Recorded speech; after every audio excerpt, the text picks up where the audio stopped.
Oiê, tudo bem com vocês? Eu sou a Janaína e vamos para mais um papinho da semana. Eu já falei para vocês em outros vídeos que eu costumo gravar aqui para o canal em dia de domingo. E hoje, como é um domingo bem preguiçoso, eu fiquei a pensar qual assunto que eu poderia trazer aqui, né? Qual assunto que eu poderia tratar num vídeo gravado num domingo bem preguiçoso de chuva. E aí me veio a ideia de falar sobre livros, sobre o hábito da leitura. E é muito interessante porque muitas pessoas costumam dizer que não gostam de ler, mas eu acho que para mim isso não existe, tá? Porque eu penso assim, não tem como uma pessoa falar que não gosta de ler. Pode até ser que você ainda, né, ou essa pessoa não descobriu ainda qual o tipo de livro que gosta de ler.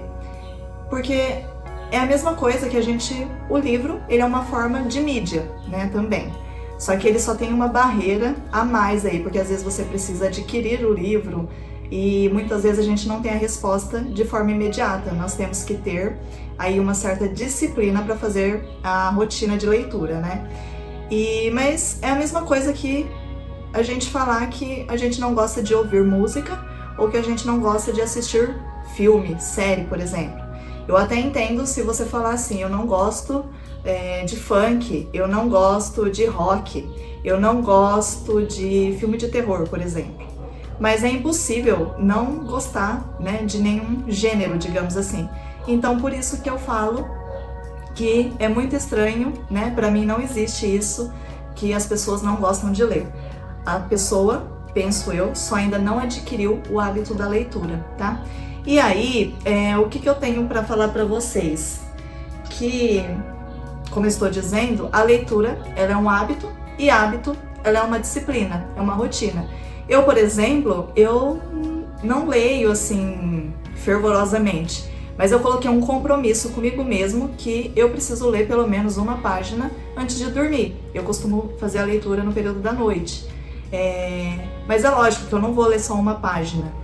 Muitas vezes eu leio algumas páginas, né? Às vezes acontece de eu dormir no meio da leitura, aí eu preciso recapitular às vezes, mas eu sempre leio antes de dormir.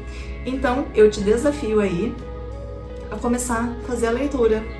Não precisa necessariamente ser esses clássicos, né? Que às vezes a gente costuma ver nas redes. Eu penso que você tem que ler aquilo que você gosta. Eu, por exemplo, antigamente eu amava ler gibi. E o meu avô, ele era amigo do Maurício de Souza. Então, a minha família sempre ganhou muitos gibis e eu amava ler gibi. Eu não tinha o hábito de ler livros. O primeiro livro que eu li, que eu me lembre, assim, foi quando eu já estava no ensino médio.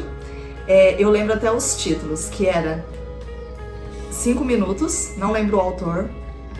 Li Vidas Secas e li Olhai os Lírios do Campo. Esses são os livros que eu li, tá? No ensino médio, que eu lembro da história, tá?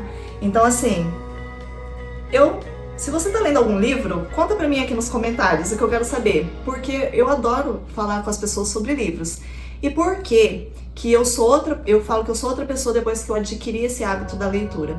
Porque eu consigo observar que eu aprendo muito fazendo leituras, eu consigo fazer relações. Quando a gente adquire o hábito da leitura, nós temos também repertório para diálogos, né? E não necessariamente tá certo. A gente consegue ter esses repertórios a partir do momento também quando a gente vê notícias, quando assistimos filmes. Mas livros são ótimos instrumentos para conhecimento, tá?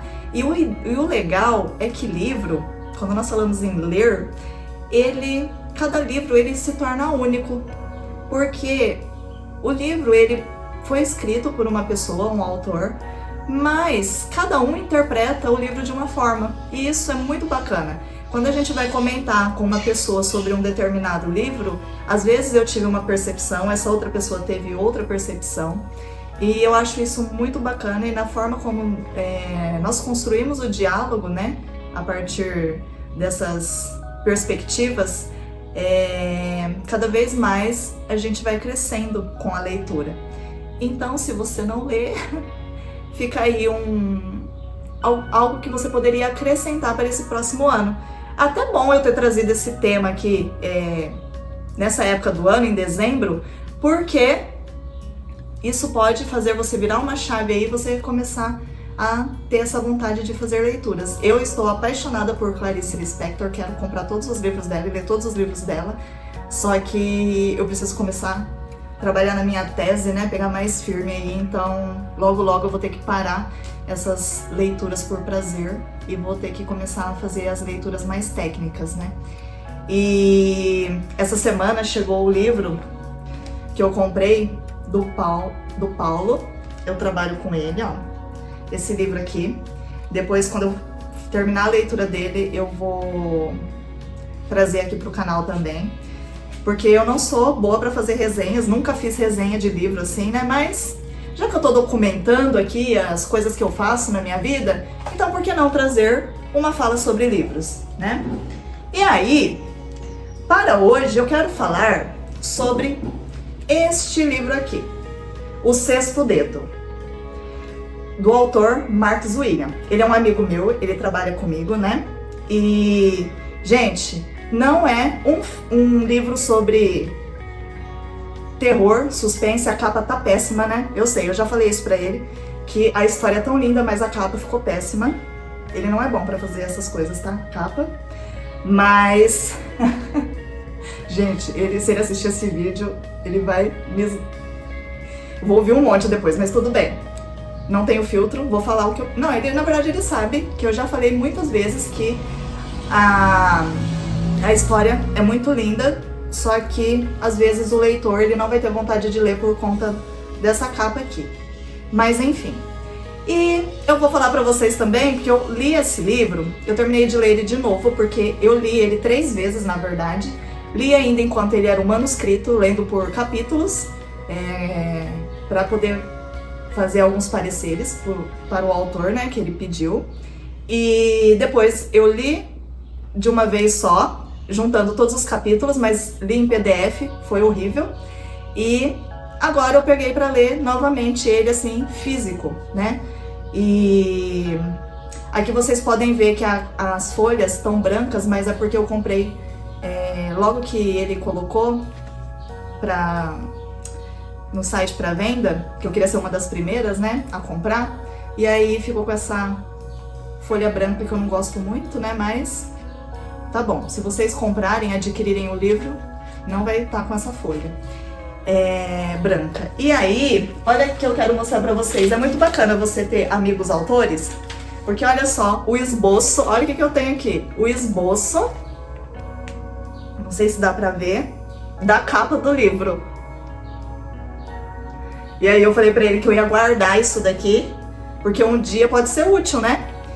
E ele não é um clássico ainda, mas ele escreve muito bem, então pode ocorrer de ele virar um clássico, esse livro, e ele pode ficar muito conhecido. Então eu já tenho que documentar isso no meu canal, né? Porque vai que futuro a gente não sabe, não sabemos o que pode acontecer. Então, se ele estourar lá na frente e o livro dele virar um clássico, O Sexto Dedo, pelo menos eu já vou ter falado sobre o livro aqui no meu canal, tá? E aí, vamos falar sobre o livro. Esse livro, ele fala um pouco, conta a história de uma família pobre, digamos assim, que passa por muitas dificuldades e muitos sofrimentos, e ele se baseia muito, parece que a única saída é muito em relação às crenças e à religiosidade daquela família, tá? E ele trata então sobre essas crenças, elas são de origem africana. Eu não tenho propriedade para falar sobre isso. Não tive tempo de ficar pesquisando sobre. O ideal era fazer a leitura e pesquisar sobre. O legal desse livro também é que ele não traz um tempo específico, porque assim, quando a gente faz a leitura, nós não conseguimos definir onde e em que momento, né, está acontecendo essa história.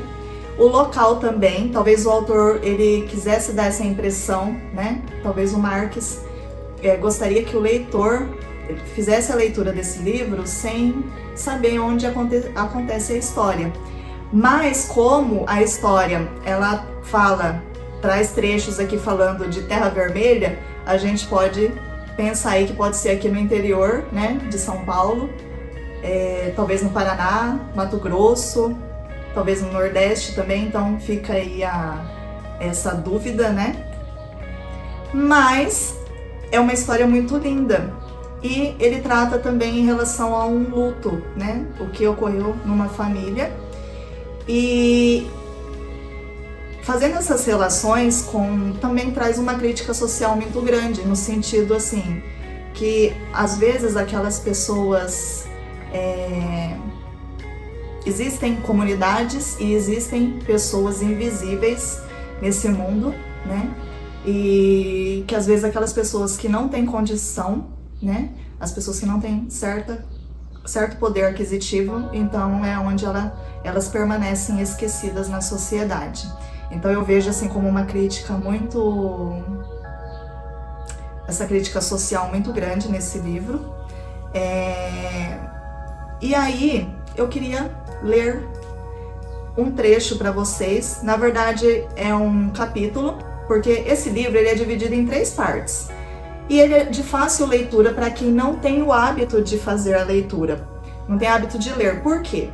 Ele é dividido em 3 partes e essas 3 partes são divididas em capítulos, e os capítulos são bem curtos. Eles têm 1,5 páginas cada capítulo. E isso fica muito fácil a leitura. E não fica aquela leitura cansativa. Na hora que você vê, você começa para ler, se deixar você lê num dia. E então, eu quero ler um trecho, um capítulo na verdade. Eu acho que é da última parte aqui, que é o capítulo 12, Tive Sede. Olha só como ele escreve bem. Era tarde. O caminho de volta para casa foi triste, tudo pesado, lento. A poeira subia, os calçados enchiam de sujeira. Vermelhos eram os calos. Sujeira, menino, sai. Chão sujo. Vai ter que tomar banho. A molecada já não se importava. Comia paçoca, comia-se. O dedo era só o cotoco. As unhas serviam para aliviar a fome e a ansiedade. Antônia caminhava. Ao caminhar, sentia os joelhos roçarem na saia. No passado, chorou uma imensidão de tristezas. Viver era estranho. Cosme sobreviveu ao fogo. Não seria, porém, o mesmo menino de sempre. Milagre foi, pois o menino não ficou com as marcas da tristeza no rosto. A mãe agradecia ao santo das fogueiras santas. Já ao remédio comprado, ela ignorava qualquer fator de cura. Por 2 anos, a mãe tentou produzir à mão 1000 folhetos de um santo, o milagreiro das causas urgentes. Nunca tiveram tempo e nem dinheiro. Damião até que tentou pagar com 1000 rezas, mas Deus talvez não entendesse a oração daquele garoto que sofria de timidez e voz entalada na garganta. Ao passar dos anos, as orações se acumularam e a promessa ficou apenas como vontade reprimida. Eram tantas que Deus já nem cobrava, não exigia nenhum pagamento de promessas. Na estrada ainda de terra, que o asfalto não tinha chegado naquele ponto da cidade, as crianças deixavam um rastro de pés e marcas de chinelo no chão avermelhado. A roupa, outrora limpa, flertava com a poeira, dançavam valsa e criavam amizade. A garganta dos andantes queimavam, o sol castigava a moleira. Seu Domingos dirigia palavras ao sagrado astro. O topo da cabeça preta não tinha mais cabelo para segurar a surra. Arrependia-se de ter deixado o chapéu em cima da cama. Água, mamãe, água! Cosme implorava de vez em quando, se sentava no chão. A barriga doía. Vamos! A mãe seguia à frente, levando Maria. Passaria alguns dias com ela, Damião, Cosme, Mariazinha, filha da dona Armandinha, e Silvia, menina mais velha. Quase 12 primaveras no calendário da vida. A molecada esmorecia, sacudia-se. Eram chutadas de vez em quando. Seu Domingos e Antônia alternavam na dinâmica de incentivo para continuar a procissão. Levanta, mundiça, São Francisco está logo ali. Seu Domingos olhou ao lado e avistou uma casa, enorme para os padrões da cidade. Os olhos lacrimejaram, ali afogaria a língua em um copo d'água. Aquele lugar pertencia a um professor, anoso, bem velho e aposentado de emprego. Antônia bateu a saia com as mãos, ajeitou-se e foi em direção ao casarão. Passava sempre por ali, sempre admirou os viventes daquele lugar. Eram tão enfeitados, absurdamente limpos. Ó da casa! E bateram palmas, gritaram. Nada. A porta não se abriu. Lá dentro, movimentação. Havia cheiro de carne na brasa, alguns sons acadêmicos, ouvia-se uma história sobre a época dos escravizados, sobre um assunto que os de fora nunca ouviram falar. Temos sede! Ninguém apareceu. Cosme vomitou na calçada e todos decidiram ir embora pela estrada de terra. Então, esse trecho que eu li, ele é um capítulo, como vocês perceberam, ele é bem curtinho, né? E aqui ele mostra, né, essa indiferença que essa família ali, passando sede, eles chamaram, né, numa casa para poder pedir água e as pessoas nem atenderam. E eu vejo também aqui, eu separei, sublinhei um outro trecho aqui, deixa eu ver se eu acho.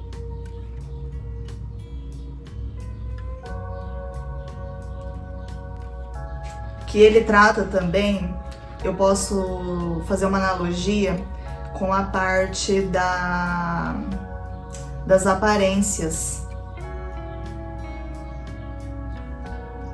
E eu perdi o trecho.